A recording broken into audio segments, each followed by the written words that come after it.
नमस्कार दोस्तों, मैं जय सिंह आज एक ऐसे मुद्दे पे बात करूंगा जो हमारे समाज में बहुत बुरी तरह से फैला हुआ है।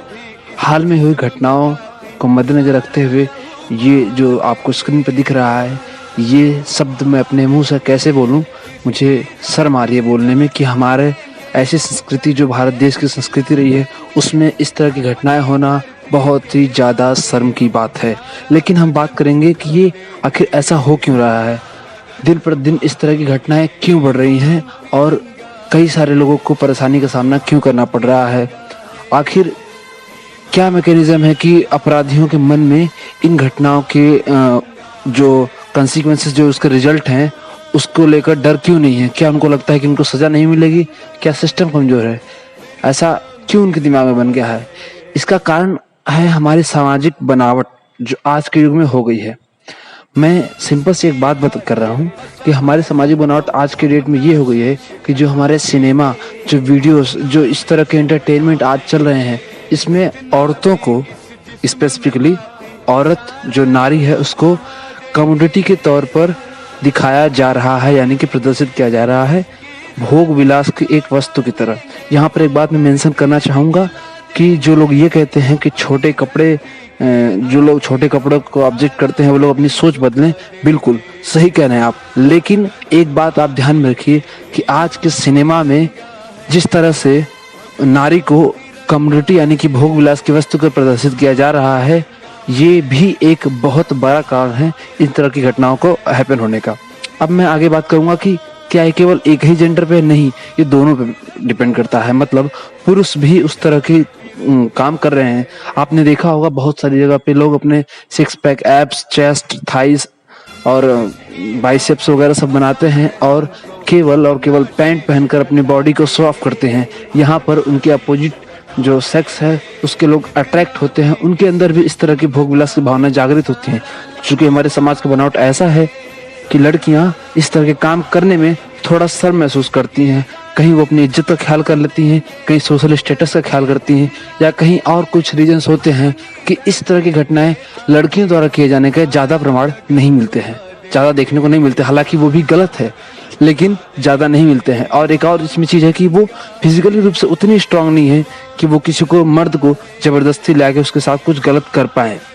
कुछ घटनाएं को छोड़ दें तो ज़्यादातर ऐसा नहीं होता है, लेकिन औरतों के साथ ऐसा होता है क्योंकि कुछ जो मनचले लोग हैं, कुछ जो असामाजिक तत्व हैं, वो उनके साथ ऐसा करते हैं और वो ग्रुप में करते हैं या सिंगल करते हैं, जो भी करते हैं। कई बार तो ऐसी घटनाएं जो फैमिली इंसेस्ट के रूप में सामने आती है, यानी कि परिवार के सदस्य ही इस तरह की घिनौनी हरकत को अंजाम देते हैं।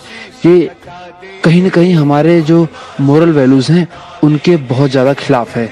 स्कूलों में मैं एक समय हुआ करता था जब मोरल वैल्यूज़ पे बहुत ज़्यादा फोकस किया जाता था, लेकिन अब जिस तरह का माहौल चल रहा है, मोरल वैल्यूज़ पे बिल्कुल भी फोकस नहीं किया जा रहा है, ऐसा देखने में लग रहा है। क्योंकि जिस तरह की घटनाएं हमारे यहाँ हो रही हैं, अमेरिका, जापान और कई सारे विकसित देशों में इस तरह की घटनाएं बहुत ज़्यादा कम हो गई हैं।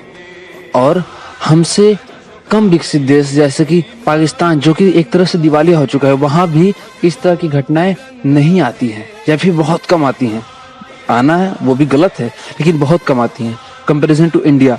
इंडिया में ऐसा क्यों हो रहा है? क्योंकि हमारे सोच में मोरालिटी हट चुकी है, शिक्षा का अभाव है। शिक्षा का मतलब ये नहीं केवल किताबी ज्ञान, क्योंकि बहुत सारे पढ़े लिखे लोग भी इस तरह की घटनाएं में शामिल होते हैं।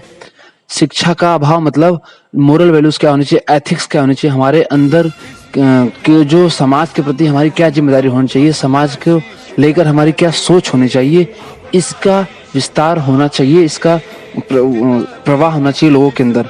एक और चीज़ मैं कहूँगा, जो सोशल मीडिया पे प्लेटफॉर्म पे ये एक मूवमेंट चलाते हैं, मी टू, #MeToo, इससे क्या आप बताइए किसी एक गरीब लड़की का अगर इस तरह के उसके साथ कार्य होता है या उसकी हत्या हो जाती है इस तरह के काम के बाद, उससे इस मीटू मूवमेंट से क्या कुछ फर्क पड़ेगा? कुछ नहीं। हमारे यहाँ देश में जो मीडिया है और बहुत सारे ऐसे लोग हैं, संभ्रांत लोग, जो इन तरह की घटनाओं को लेकर अपना नाम कमाते हैं। यानी कि जो मीडिया है वो पैसे बनाती है इस न्यूज़ को बार बार दिखा के, उस पर डिबेट ऑर्गेनाइज करा के, दो अलग अलग पक्षों की बातों को लेकर के वहाँ पे वो अपना टीआरपी बनाते हैं। अलग अलग न्यूज़ चैनल्स अपने टीआरपी बनाते हैं, अलग अलग न्यूज़पेपर अपने टीआरपी बनाते हैं। बड़े बड़े संभ्रांत लोग अलग अलग तरह के बयान देते हैं, कुछ पक्ष में कुछ विपक्ष में। इस तरह का और यहाँ पे इसका जातिकरण भी किया जाता है कि सवर्ण ने किया है दलित ने किया है, मुस्लिम ने किया है हिंदू का। इस तरह से जातिगत चिन्हों पे ला करके वहाँ पे एक कम्युनल वायलेंस खड़ा किया जाता है, जो कि सरासर गलत है।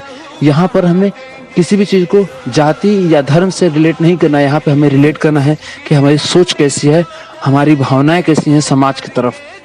इसको चेंज करने की जरूरत है। हमें अपने आसपास की तरफ के लोगों, आसपास जो भी लोग हैं, उनके दिमाग को समझना पड़ेगा। दिमाग को कैसे समझ सकते हैं? उनके आचरण से, उनके व्यवहार से। कई बार जिनका आचरण बहुत अच्छा होता है वो भी इस तरह की घटनाओं को अंजाम दे जाते हैं।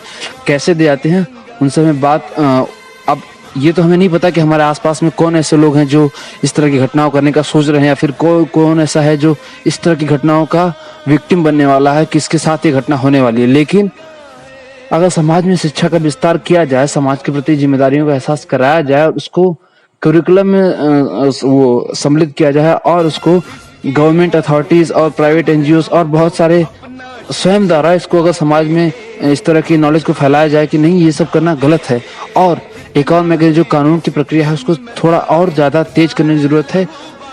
इस तरह अपराधियों में डर का माहौल बनने की जरूरत है, क्योंकि जब तक उनके अंदर डर नहीं होगा इस तरह के सोच वो कर नहीं पाएंगे। तीसरा, एक जो इस तरह के जो फिल्में आती हैं, बहुत ज्यादा भद्दी फिल्में होती हैं जिसको पोर्नोग्राफी कहा जाता है। इस तरह की जो मूवीज हैं जिनको एक तरह से देखा जाए तो बैन किया गया है गवर्नमेंट अथॉरिटी द्वारा, लेकिन हम सबको पता है कि लोग जिसको एक्सेस करना है वो एक्सेस करता है बहुत ज्यादा मात्रा में। ये भी एक जो है इन तरह घटनाओं को बढ़ाने का काम करता है। तो मेरी हाथ जोड़ के आप सबसे यही विनती है, जो भी इस वीडियो को देख रहा है अपने आसपास के लोगों को ऑब्जर्व करिए, उनका व्यवहार को, उनका आचरण को, और कोशिश करिए कि उनके अंदर इस तरह की सोच डेवलप हो कि ये सब करना पूरी तरह से गलत है, और ये सब करने के बाद हमें बहुत ज्यादा सजा का हकदार होना पड़ सकता है। और अगर हम मैथोलॉजिकल बात भी करें तो हमारे धर्म भी, कोई सा भी धर्म ऐसा इस चीज की इजाजत नहीं देता है। तो जो धार्मिक लोग हैं उनको भी ये समझना चाहिए कि हम मरने के बाद जब जाएंगे तो हमारा जो जो हमारे रेस्पेक्टिव जो भी नर्क है या जो भी है वहाँ पे हमें किस तरह की सजा का हकदार होना पड़ सकता है। मेरे हाथ जोड़ के आप सबसे यही विनती है कि इस वीडियो को सुनाएं, देखें, दिखाएं, और अपने अंदर इस तरह की सोच लाएं कि हमारे आसपास ऐसी घटनाएं ना हो जिससे किसी को दुख सहन करना पड़े, किसी को अपनी जिंदगी गंवानी पड़े, या समाज का माहौल, समाज का फैब्रिक खराब हो। बस हाथ जोड़ के मेरी यही विनती है आप सबसे। अगर आप जो भी वीडियो देख रहे हैं अपने आसपास के नजदीक लोगों को प्रोपेगेट करें, ये सोच अपने अंदर भी डेवलप करें कि खुद भी इस तरह का कोई अपराध ना करें, ना ही किसी को करने दें। ये मत सोचें कि हमारा इसमें क्या जाता है, हमें क्या दिक्कत है। नहीं, ऐसा नहीं सोचना है। यही सोच के तो हमारे समाज का फैब्रिक बढ़ रहा है। जब फिर हमारे साथ ऐसा होता है तो हम सोचते हैं बड़ा गलत हुआ है, ऐसा सोचते हैं, इसीलिए तो ऐसा होता है। इसलिए हमें अपनी सोच को बदलना पड़ेगा। नमस्कार, जय हिंद। बस ये वीडियो लाने का मेरा यही मोटिव था, आप सबके अंदर जागरूकता आए, और जो पहले से जागरूक हैं वो और लोगों में इस तरह के जानकारी को दें। बहुत बहुत धन्यवाद। जय हिंद।